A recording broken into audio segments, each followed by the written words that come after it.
What's up guys, I'm Becoming, and as you can see I'm feeling much better. Last weekend I was super sick, oh my gosh, I had some kind of flu bug and I've been taking antibiotics and medicine, getting extra sleep. I'm feeling so much better, and as you can see my energy is up, and I'm happy today to be bringing you a victory war recap with the Boston Tea Party versus Bad Intentions. 85 to 83 stars, 95.3% to 92.4%. So a victory in both departments, 2-star victory and about a 3% victory as well. Very good showing from the guys at Boston Tea Party. We played it smart in terms of our ward general decisions, and we put up some really great attacks. We did have one 10v10 triple, 2 Bad Intentions, no 10v10 triples, so that actually gave us a really nice buffer. This would have been an 84 to 83 star victory without that 10v10 triple, and we're super happy about that. Once again, Y2 Tony 3 coming in clutch, picking that up for us. That was great. Anyways, guys, as you can see from the stats on the side of the screen, we did actually best Bad Intentions in every single department. And one thing that we did a little bit differently than them was we started dipping Town Hall 10v9 earlier than they did. So we had more 10v9 dips than they did, but they ended up using more of their attacks on bases over and over again. So we ended up with more hits up top to scout and get those attacks done properly. Anyways, we're going to start the war recap right now with Y2 Tony 3's triple 10v10 on number 11. Now, Y2 Tony 3 brings the Town Hall 10 bitch attack. Now, this is really interesting. Usually you don't see straight up bitch attacks at Town Hall 10, but this is a little bit lower level Town Hall 10, and he plays this very smartly. As you can see on the top right side of the base, he's going to drop his bowlers and witches on both corners. You know, just setting that funnel for him. He's going to be playing this nice and slow to start off the early jump spell to then guide that golem straight into the Inferno Tower compartment. The bulk of the bowlers with the heroes straight behind that. He's going to end up popping an early rage spell here to power through that. And as soon as that goes down, he's going to drop the heal. And the heal is actually a little bit preemptive, just so when the bomb goes off, the bowlers immediately heal back up after the Inferno Tower beams die down, that second jump, and that's in that second rage. So this is looking really nice for him so far. All of his spells have been used. He's only taken 47% of the base. But this is how effective this attack can be if the base is scouted properly, and it will work on the base. So the king ability is spent. The king is going to beat the wall, get out in front of queen to protect her. The queen is going to pick up some more percentage behind the king with that available tanking, and the queen is going to do some nice little sort of hopscotching around this base. She's going to go back through the wall, take out the Inferno Tower, which was extremely important there for him, and she's going to come over here, get the air defense, go back over that jump, and end up taking this cannon, and then using the ability to beat the wall, take the cannon, take the other cannon, and the air defense eventually. So the king will perish here, but as you can see, the archers are out in front taking for this archer queen. She's going to be able to pick up these defenses before being touched again, and this is looking really great for Y2 Tony. You know, it came down to the wire on this, so it really wasn't like a crushing attack, but well scouted and well executed. So very nice to Y2 Tony 3. All the witches actually died, so these skeletons are the last remaining troops from those witches, and the bowler actually will end up clutching this up. That air defense was barely alive. Good job, buddy. Let's move on. The next attack that we'll look at is Q-Tech versus number 16 here. And Q-Tech is bringing the Mass Hog. So what you're going to see here is he's going to end up suiciding his heroes to take out the CC and the defending royals, and then he's just going to Mass Hog the base. He's got 4 heal spells, and that's what he's going to do. So he started off with a little bit of lure. Now this was interesting what he does here. Usually when you lure, you're wanting to immediately put down troops to then kill all of that. But what he does smartly is he's trying to kill the witch, right? He wanted that witch to go down. He realizes that if he's able to kill that witch, that everything else is going to be very easy to deal with. He didn't even kill these 2 Valkyries. He didn't kill the baby dragon. So he drops the second poison. The second poison is able to tag the king, the queen, and those CC troops. That's a really pretty usage of that. That was really heads up. I'd like that right there. Poison is still on the enemy queen, and our queen in just a moment will see the defending queen and pop her. Good job there. So far it's looking really nice. He's going to use that queen ability just to, basically put her out of sight, out of mind, so he doesn't have to think about it. He's starting up at this little Tesla Wizard Tower farm, with an early heal spell and a lot of his hogs. You know, a nice swath of hogs coming in, probably about a third of his army, and he's going to start trickling about 4 hogs to support further this main kill squad of hogs. A heal spell down to lead that group of hog riders deeper, and everything's looking pretty good so far. He's trucking. Those hogs are nice, still staying nice and healed up. Really juicy. Look at this heal spell in the very center. Ooh, nice. Hogs get really low, but they come right back up. CC hogs from 3 o'clock to come sweep in, and everything. You know, this group of hogs down here, I think if he just dropped all of the hogs, everything would have met up nicely, but he ends up coming in surgically in these last remaining defenses up on the top side of the base. He is ending on a bomb tower. This is a little bit scary because watch what happens. The bomb tower goes off, he jumps the wall, and there's another big bomb to greet him, but you know what? There's just a mortar, and he has just enough hog riders with just enough health to finish this off. Cleanup troops work in the ring, and 4X, good job to Q-Tech. I like that raid, man. Let's move on to Death Dealer, hitting number 19. And Death Dealer is going to be bringing the AQ Walk Drag Lalo. Again, one of my favorite strategies right now, and I thought I had to show this off. Now, watch what he does right here. He's going to drop these 2 minions up here at 12 o'clock to funnel these mines here, and he's going to drop the queen. Now, watch where he drops the healers, okay? He could not drop the healers on the right side because this air defense would have targeted them. He also couldn't put the healers behind the queen because they would not have spawned off the map.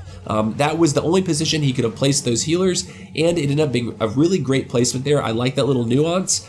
So looking pretty good now. The queen is going to then step in and take this first air-to-air defense down. He's going to have to use a bit of an early rage here because he does encounter a decent amount of point defense, a cannon, another cannon, and that expo all target, and then also a surprise Tesla. So he has to pop the rage to sustain the queen. She has to keep walking, and she will live this entire raid. So really good there. This little archer that took out that corner hut, he's going to very smartly drop the king in front of that archer. Just a small little optimization, and also good timing there, getting that archer to follow in behind the king. And the king's job here is just going to be basically to keep the queen focused on the juicy stuff that's inside the base. Basically to keep attacking these defenses and not get distracted by the trash that would pull her out and possibly away from that air-to-air defense, causing her healers to go down.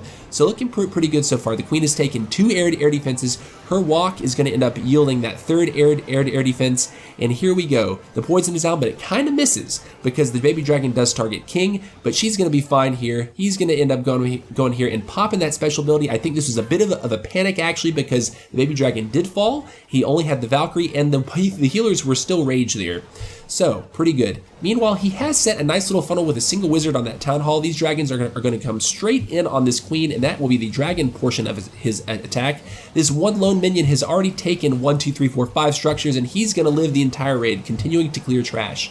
Very nice usage of that single minion. And then from about 10 o'clock, the CC Lava Hound and a couple balloons behind a rage spell, surprisingly, to come behind, and this one Bayloon follows the hound, gets on top of the hound, and is going to crack that last remaining air defense, the only thing that would have threatened the rest of this attack.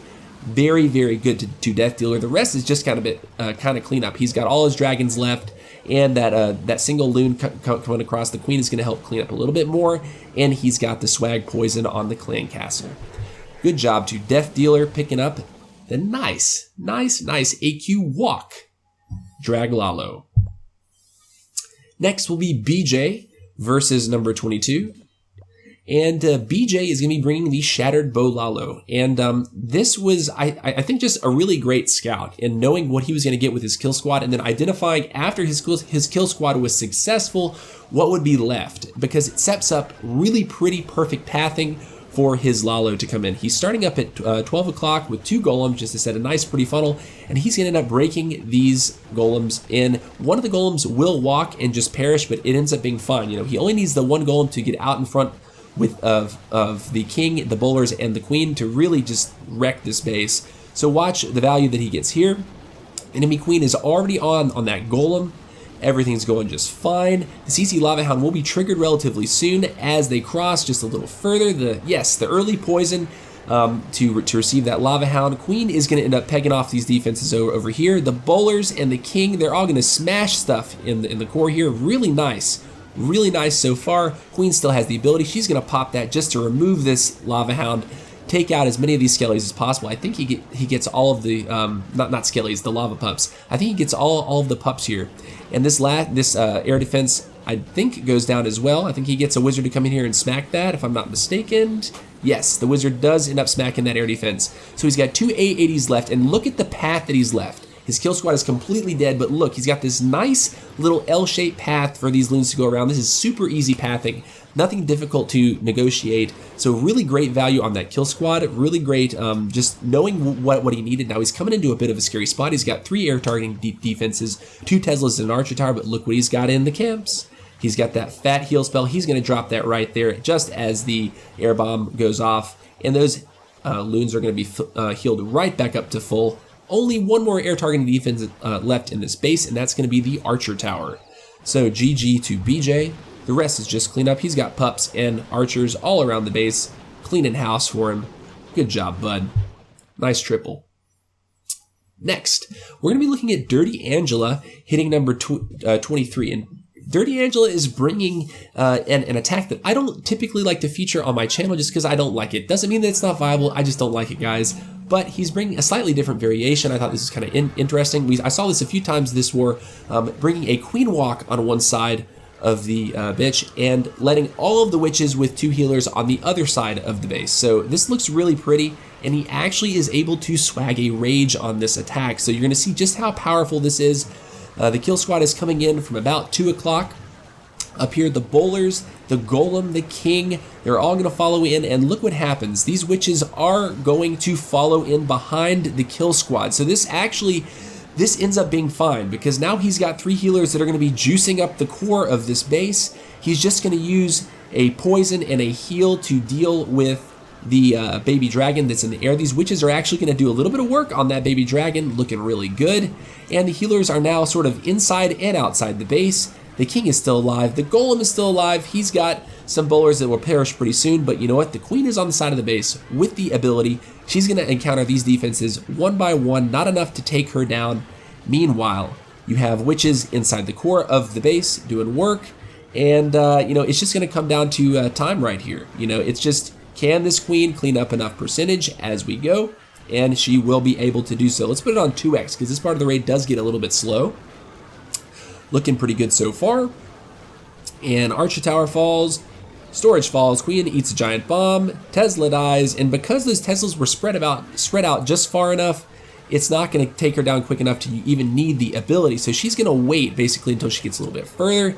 And I think she even swags the ability here. She doesn't really need the ability either. So there's a swag rage. Good job to Dirty Angela. Nice, man. Like that. If you can swag a rage on a spell, I'm probably going to show it. Or swag a spell on a raid, I'm probably going to show it. I said that kind of weird. All right, now we're going to be showing the very last one. We're going to be showing number 25. Isnal TW with the cold-blooded Bolalo, and he has an interesting entry with an interesting purpose. Now, usually in these attacks, if you're going in with a kill squad, you're trying to take 2 air defenses, but he doesn't go after the air defenses necessarily here. He is going to get 1, but he's not really concerned about the air defenses here. What he's most concerned about is this wizard tower farm right here, okay? Since he's bringing all these loons, and where he's starting his loons and ending his loons, he wants to kill those, wants to kill as many of those wizard towers as possible, because wizard towers wreck loons, guys. Absolutely wreck loons.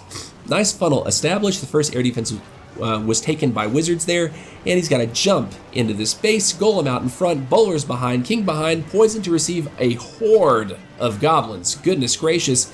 And queen has unfortunately been targeted by that archer tower. She's going to use the ability to basically take the targeting off of her and be able to pick up some more point defense. Meanwhile, the king and the bowlers have absolutely wrecked 3 of those wizard towers.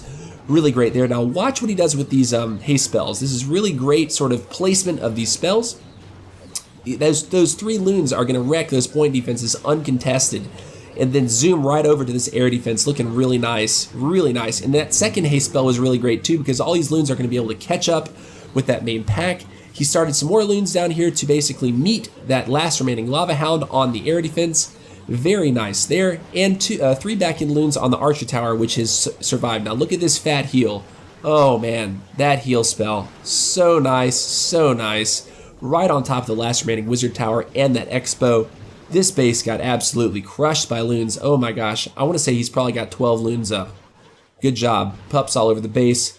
Wizard cleaning that left side of the ring. Nice job to Ismail TW for exit. Guys, great job this war. Coming off last week, everyone was salty because we had a percentage loss. A percentage loss, was it? No, I don't think last week was a percentage loss. But yeah, we got beat last week, or last weekend. And which is really great to be able to come back and pick up a victory midweek. You know, this is a little bit unusual having the midweek CWL war, as it was a makeup war, and I was kind of mad that I wasn't able to participate in it because of my time zone. I'm not able to get in on some of these midweek wars because of the attacking period for Town Hall 9s. Anyways, guys, I hope you've enjoyed this recap. GG to Boston Tea Party, and shout out to Bad Intentions for a really great war. Awesome time. Take care. See you later.